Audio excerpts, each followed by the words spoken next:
है कि prove that root 3 is rational number. कैसे करेंगे, ठीक है, कैसे करेंगे, मान लेंगे कि ये रेशनल नंबर है, फिर वही बात होगी, कंट्राडिक्शन अराइज होगा। क्यों कंट्राडिक्शन अराइज होगा, क्योंकि वहाँ पर ये दिखा देगा कि हमारे पास कॉमन फैक्टर है, ठीक है, एज अ कॉमन फैक्टर कोई भी निकल करके आएगा। देखते हैं कैसे। ठीक है, let root 3 is rational number, rational number, और हमें अगर रेशनल नंबर है तो उसको हम p बाई क्यू के फॉर्म में लिख सकते हैं, p बाई क्यू, ठीक है। p and q have no common factor, ठीक है, बात क्लियर, अदर देन 1। और फिर साथ में ये भी r, ये भी कह सकते हैं r, p and q are coprime number, ठीक है। अब देखिए अगर ये है तो इस बात को मैं ऐसे भी लिख सकता हूँ, root 3 q is equal to p, ठीक है, ऑन स्क्वायरिंग, या फिर कह सकते हैं स्क्वायरिंग ऑन बोथ साइड, तो 2p square is equal to 3q square, ठीक है। बात क्लियर, बताइए बात क्लियर है कि नहीं। अब देखिए यहाँ पर मैं ये भी कह सकता हूँ कि आपका हाँ q square is equal to p square by 3, ठीक। हमारी थ्योरम क्या कहती है कि अगर p कोई प्राइम नंबर है और p डिवाइड्स करे a स्क्वायर को, तो वो प्राइम नंबर a को भी डिवाइड करेगा। Do you get me or not. तो देखिए यहाँ पर p जो ये नंबर है, हाँ 3 है ना, तो 3p स्क्वायर को डिवाइड कर रहा है, तो 3, अच्छा कंफ्यूज ना हो जाना कि पी ए स्क्वायर को डिवाइड कर रहा है तो पी ए, यहाँ तो पी स्क्वायर बाई 3 है, इसमें कंफ्यूज बिल्कुल नहीं होना। देखिए ये प्राइम नंबर है, ठीक है, और ये ए स्क्वायर का काम कर रहा है, ठीक है, ये कोई प्राइम नंबर ये स्क्वायर का काम कर रहा है। चूँकि हमने p बाई क्यू वहाँ पर मान लिया, थोड़ा कन्फ्यूज़न में आप आ सकते हैं, लेकिन कन्फ्यूज़ होने की बिल्कुल नीड नहीं है, ठीक है। देखिए ये कोई p प्राइम नंबर है, वो a स्क्वायर को डिवाइड कर रहा है, तो p जो है a को भी डिवाइड करेगा। ऐसे यहाँ पर ये 3 प्राइम नंबर है, तो 3p स्क्वायर को डिवाइड कर रहा है, तो 3p को भी डिवाइड करेगा, ठीक है। इसी में do you get me or not, अच्छा ठीक है। तो p square 3 divides p square है ना, जो ये पी स्क्वायर ए स्क्वायर का काम कर रहा है, ठीक है। अगर ए भी मान लेते तो वहाँ से थोड़ा आप लोगों को क्लियर हो जाता, लेकिन कोई नहीं, ठीक है, समझने वाली बात है, ठीक है। थोड़ा जब कन्फ्यूज़न होगा ना तो कन्फ्यूज़न भी होना चाहिए, ठीक है। अब इसलिए मैं कह रहा हूँ सर ये कह रहे हैं कि कन्फ्यूज़न आना चाहिए।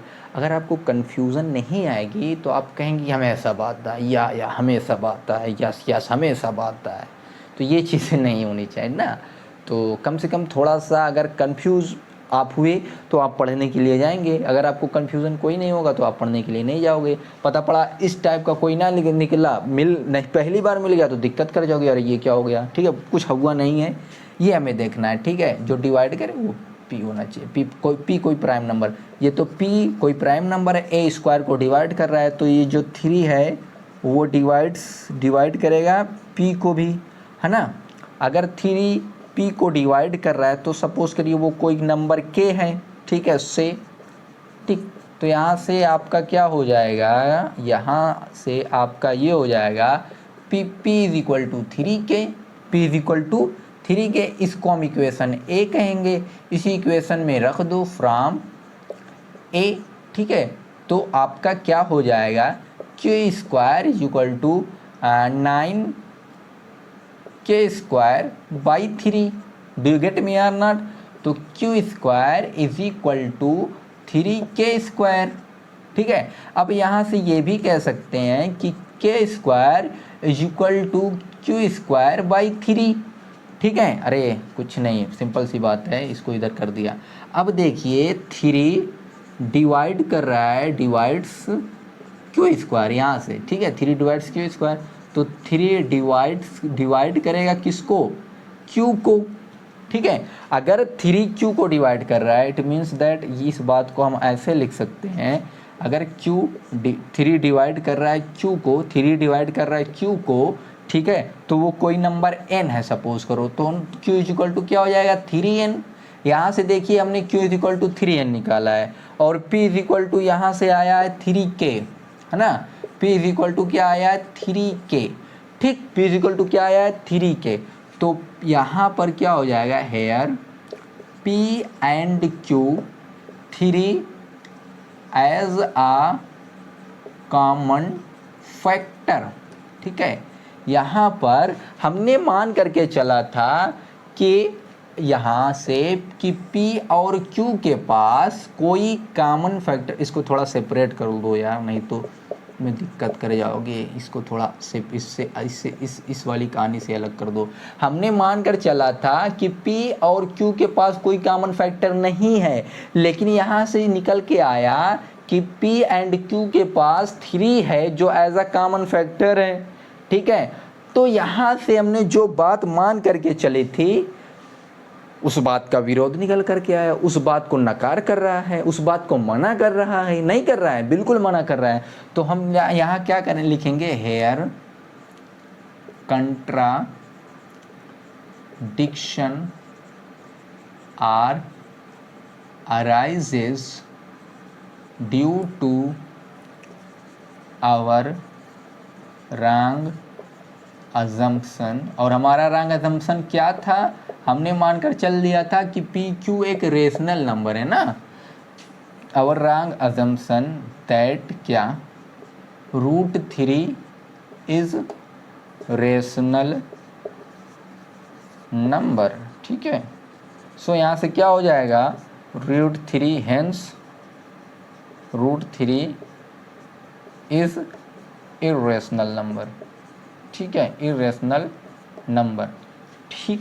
बात के लिए देखिए समझिए, हमने मान करके चला था कि √3 जो है इरेशनल नंबर, ऐसे वहाँ पर भी किए थे।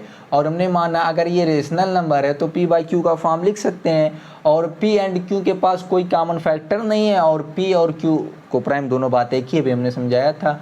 तो यहाँ से ये चीज़ें मानकर चेक चली, इसको इधर उधर किया, आन स्क्वायरिंग किया, आन स्क्वायरिंग करने के बाद अगर 3 p² को डिवाइड कर रहा है तो 3p को भी डिवाइड कर रहा है, ठीक है। 3 अगर p को डिवाइड कर रहा है तो वो कोई नंबर देगा, ठीक है। सपोज कर लिया हमने k है, ठीक है। तो p इज इक्वल टू यहाँ से 3 के आ गया, इसी इक्वेशन नंबर m पुट कर दिया।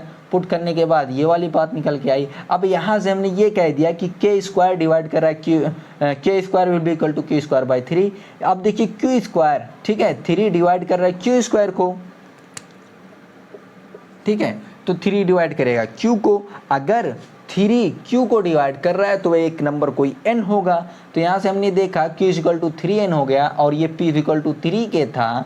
तो हमने देखा यहाँ पर 3 क्या है, कॉमन फैक्टर है ना, p एंड q है। In p and q 3 as a common factor, 3 क्या है, कॉमन फैक्टर है, ठीक है। यहाँ पर कंट्राडिक्शन अराइज हो रहा है, किस बात का, कि इस बात का कि हम तो मान करके चले थे पी क्यू के पास कोई कॉमन फैक्टर है ही नहीं है, लेकिन यहाँ भैया तो आ रहा है 3 कॉमन फैक्टर, है ना। तो यहाँ कंट्राडिक्शन आ रहा है due to our wrong assumption. और हमारा रॉन्ग अजम्पशन क्या था कि √3 हमने रेशनल नंबर मान कर चल दिया था, वो गलती हो गई। इसका मतलब भैया हमने जो मान की बात कही थी वो हमसे गलतियों में माफ़ करो, वो क्या है, वो इरेशनल नंबर ही होगा। जैसे हम कोई काम करते हैं तो वो जब सही नहीं होता बाद में कहते हैं अरे भैया हमें माफ़ कर दीजिए, वो वही आप सही कह रहे थे, वही हो गया, वही था, वही रहा होगा, है ना। ये कंट्राडिक्शन होता है।